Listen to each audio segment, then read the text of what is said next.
So I have done one of the dovetail joints. It was tedious because there are like quite a few number of dovetails. I guess I didn't need as many dovetails. I could have kept it wider, the dovetails, and it would look just as fine. Strength would be very good. I have done that before, but it's fine. I opted for this. I was planning to just do the remaining dovetails. They are exactly the same and come back, but I have been saying that I want to try the coping saw method for dovetails, and but I have never done that. So especially because in these kind of situations where you have so many dovetails, I think it's the right time to try the coping saw method on one of the joints at least. I'm pretty sure I will go back to my chisel method because that's what I really like using, and I believe that comes out cleaner. But with practice, I guess, like with a coping saw, also you can have wonderfully beautiful dovetails, no doubt about that. Like the layout and all is the same. In fact, like my initial knife wall, I will do the exact same way. Let's do that.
It could be my lack of experience, but my initially I'm not liking it as much because it's getting hard to put the coping saw in this very thin curve that my Lee Nelson saw gives.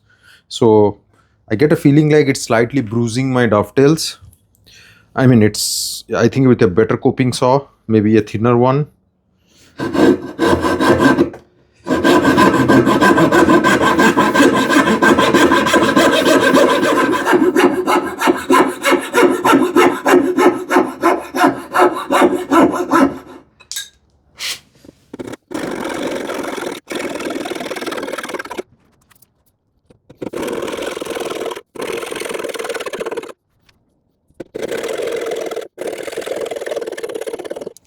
I'm not sure what if I'm supposed to do this, but I'm taking a second pass on this side.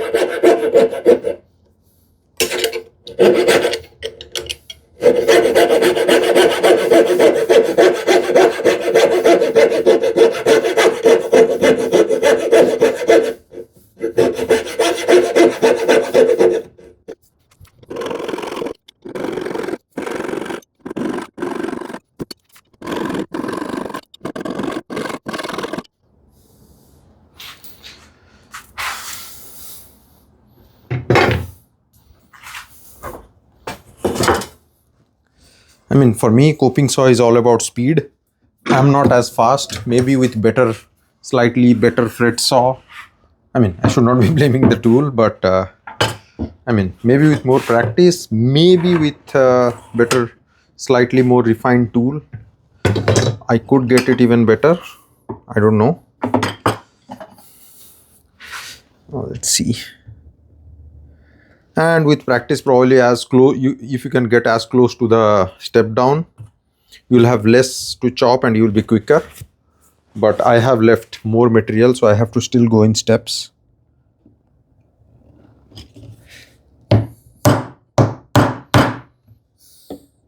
Still more.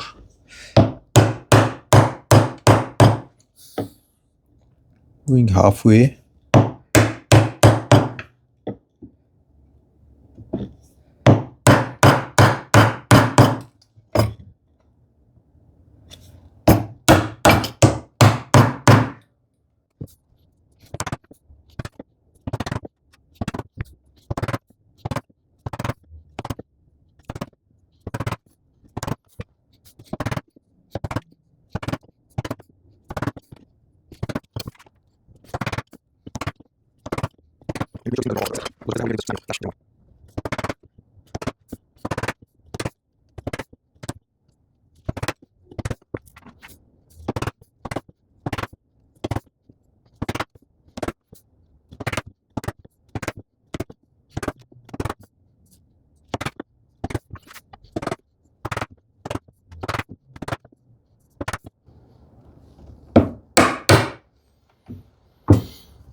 So here almost halfway, like chopped almost halfway.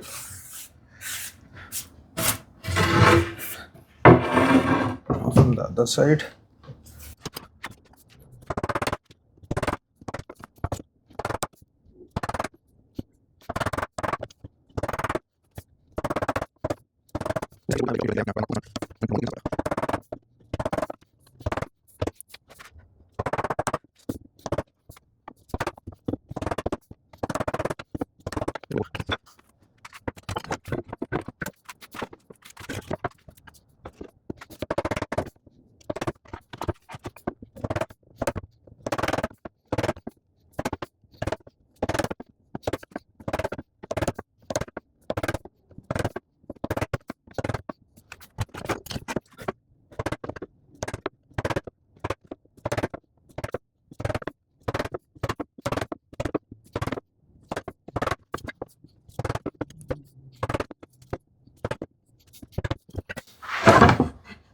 This worked eventually, but was a little bit crude. At least my method was a little bit, or my execution of the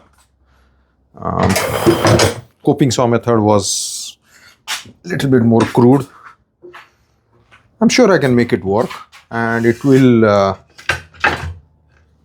develop over time. But I doubt whether I would go to this method.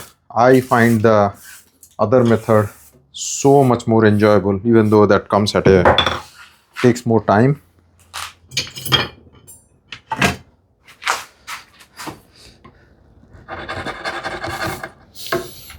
Wouldn't have known until I had tried. So good that I tried. Good to know that I can do it.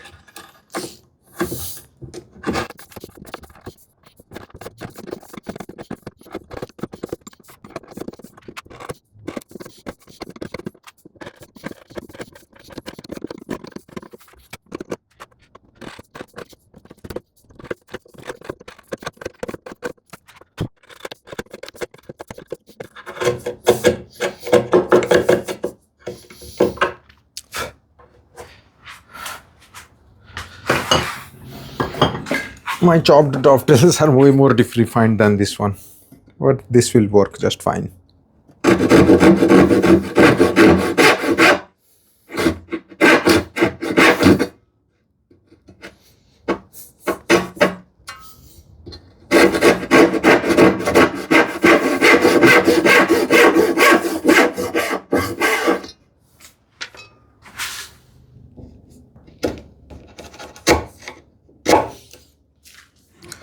Okay, dovetails done.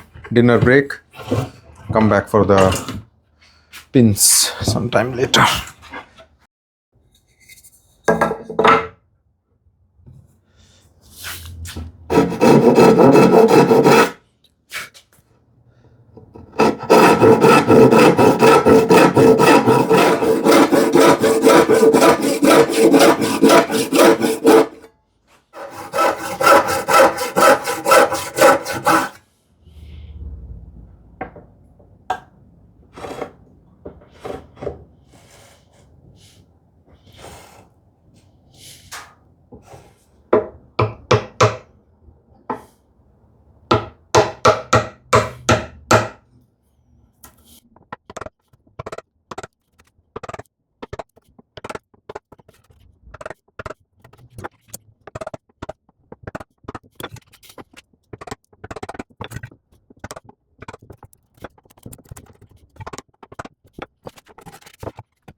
This worked just fine. So this is my first real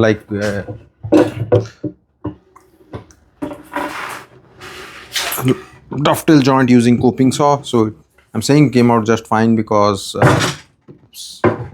such a large piece that it's hard to.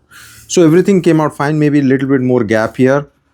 To be frank, I know this is the first time I tried it, but I enjoy.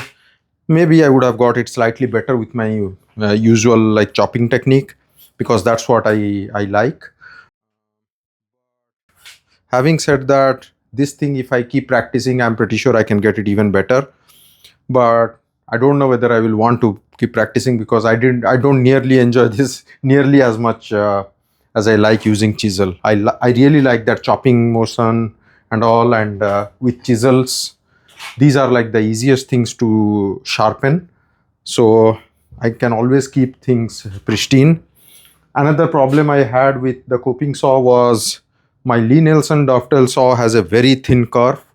So this coping saw, it has, I think I got from Lee Valley, this one, these blades. I don't remember the brand. It could be Baco, it could be Olson, I don't remember.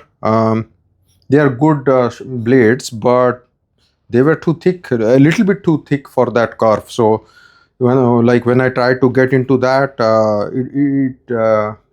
it bruised the dovetail wall slightly, and that impacts the quality of work. I'm pretty sure if you have there would be thinner blades, coping saw blades you can work with, but I'm not willing to invest on those. Plus these are disposable, not non-sharpenable, and whenever it comes to disposable stuff, I tend to drag it longer. I don't know what kind of mindset is that, but with chisels and all, I can sharpen and work on it. So that's one thing. Yeah, and that's about it, I guess. I really I felt like I enjoy the other method much more. So I'm not going to use coping saw for anything, the remaining two corners. So I will pack it off. Glad I tried, and it's always good to have a method in the armory, and I'm pretty sure people who do that, they can get it equally good. Most important thing is what do you enjoy? So I enjoy using the other method. I don't at all mind the slight additional time it takes. Perfectly fine with me. So I will go with that. Yeah, two more corners, and be careful storing that. I have to be super careful when moving around this thing. It's such a heavy and slippery. If you drop it, you can easily snap off a dovetail or a pin. Until this is glued, you have to be super careful. So I will take it apart. Normally, we tend to keep joints assembled together if you want to leave those, because I mean, I don't know the exact reason. Maybe it helps with equal expansion and contraction if there has to be. But I have also seen things crack up before gluing, so I will take it apart. Taking it apart is also a challenge. These are so tight joints that it's almost impossible to be too gentle on this, and don't want to put unnecessary pressure on one of the corners, things like that.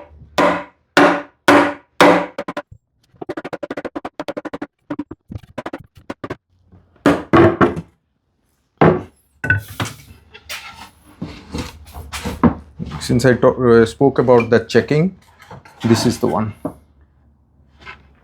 It's visible here, just between this pin. So there is no way this dovetail joint could have done this. I've seen this before. So once this is assembled and glued, this will be compressed and it won't come up, I think. Okay, I'll come back after some time. I will work on one more joint today, probably, because I think I may have some more time. And I'm not going to record the other two dovetails, and we'll come back with the next steps once we have all the dovetails done. See you.